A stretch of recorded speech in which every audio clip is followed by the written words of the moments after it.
O Rhea, ano? Umalis ka na. Maghanap ka ng mga damo na ipapakain sa mga baka.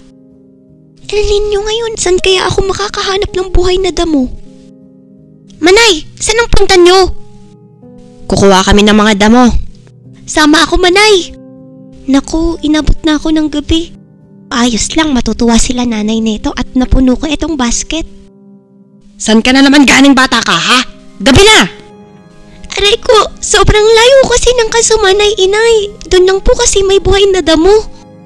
Ang sabihin mo, panay laro ka lang. Aray, Bah, palayasin mo na nga yan dito. Di naman natin anak yan eh.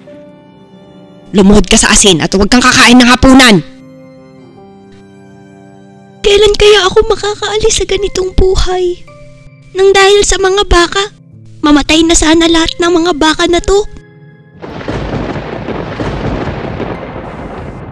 Yung kupisyo, patay na ho lahat ng baka nyo, natamaan ng kidlat.